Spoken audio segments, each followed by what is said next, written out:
Welcome in today's topic. और आज हमारा टॉपिक है डाइवर्जेंस को पहचानना, डाइवर्जेंस को चार्ट के ऊपर तलाश करना और डाइवर्जेंस को ट्रेड करना। डाइवर्जेंस हम डिफरेंट इंडिकेटर्स को मिला करके तलाश कर सकते हैं, जिसके अंदर आप आरएसआई भी इस्तेमाल कर सकते हो, आप स्टोकेस्टिक भी इस्तेमाल कर सकते हो। आज हम मैक डी इंडिकेटर के साथ डाइवर्जेंस को फाइंड आउट करना सीखेंगे और उसको ट्रेड करना सीखेंगे। तो चलते हैं एग्जाम्पल की तरफ। तो यहाँ पे मैं आपको सबसे पहले ये बता दूं कि डाइवर्जेंस एक्चुअली होती क्या है।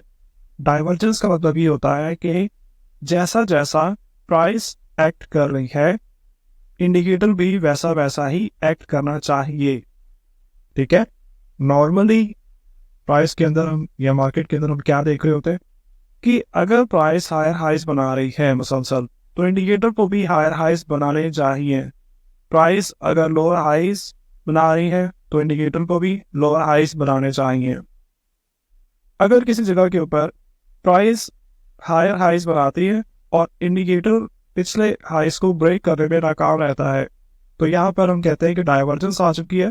और डाइवर्जेंस जब भी आएगी, आप किसी भी सपोर्ट या रेजिस्टेंस लेवल की मौजूदगी में आप रिवर्सल को ट्रेड कर सकते हो।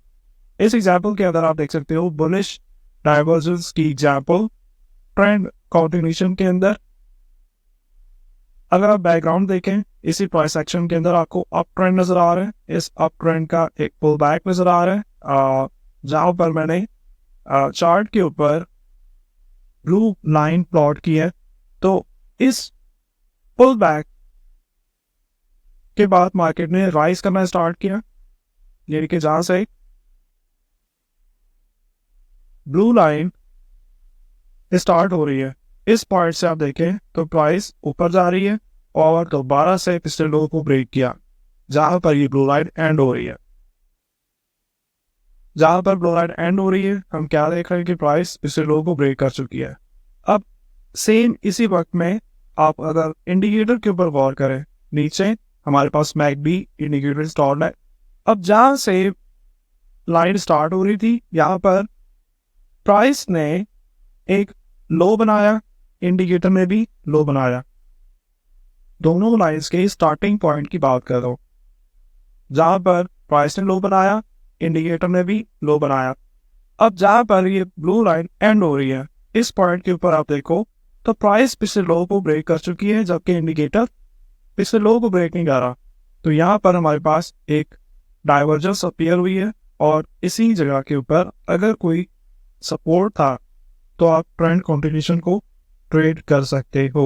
याद रखिएगा कि अगर सपोर्ट या रेजिस्टेंस करीब मौजूद ना हो, या अगर प्राइस किसी सपोर्ट तक ना पहुंची हो, तो डाइवर्जेंस फेल भी हो सकती है। दूसरी एग्जांपल हम देख सकते हैं बेरिश डाइवर्जेंस की ट्रेंड कंटिन्यूएशन के अंदर। बैकग्राउंड के अंदर हम देख रहे हैं कि एक अच्छा खासा गिरता हुआ ट्रेंड हमारे पास मौजूद है, फॉलिंग ट्रेंड यानी कि बेरिश ट्रेंड हमारे पास मौजूद है। और जहां से ये ब्लू लाइन स्टार्ट हो रही है, वहां पर इसी डाउन ट्रेंड का पुल बैक आया हुआ है, पुराने से खाई लगा रही है। और जहां पर ये ब्लू लाइन एंड हो रही है, यहाँ पर आप देख सकते हो कि प्राइस ने पिछले हाई को ब्रेक किया। अब इंडिकेटर को आप इसी जगह पे गौर करें, तो जहां से इंडिकेटर की ब्लू लाइन स्टार्ट हो रही है, यहाँ पर जैसे ही प्राइस ने पिछले हाई को ब्रेक किया था, इंडिकेटर ने भी हाई बनाया। और जैसे ही जहां पे ब्लू लाइन एंड हो रही है, वहां पर पिछला हाई प्राइस ने ब्रेक किया, लेकिन इंडिकेटर पिछला हाई ब्रेक करने में नाकाम रहा। इसका ही मतलब है कि यहाँ पर डाइवर्जेंस अपीयर हो चुकी है, और यहीं पर हम देख रहे हैं कि प्राइस ने फेक आउट भी दिया है। तो कॉन्फ्लुएंस भी हमें नजर आ रहा है। हम इंस्टेंटली इसी कैंडल के लो के नीचे पेंडिंग सेल ऑर्डर लगा करके ट्रेड भी कर सकते हैं। तीसरी एग्जाम्पल के अंदर हम देख सकते हैं कि ट्रेंड रिवर्सल के अंदर किस तरह से हम डाइवर्जेंस को देखेंगे।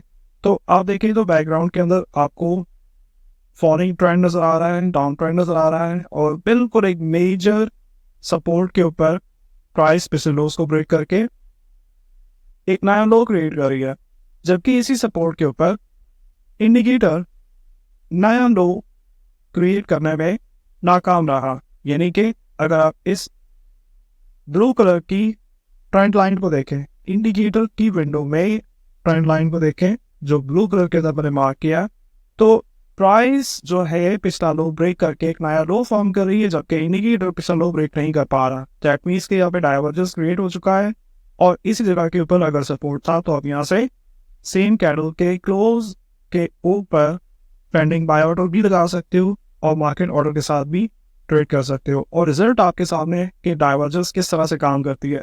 बस इस चीज़ के अंदर अपने ख्याल इस चीज़ का रखना है कि अगर सपोर्ट या रजिस्टर्स करीब ना हुआ तो डाइवर्जेंस फेल भी हो सकती है। उम्मीद कर रहा हूँ कि आज का टॉपिक आपको अच्छा लगा होगा। मिलते हैं एक नए टॉपिक के साथ। Thank you very much. अल्लाह हाफिज़।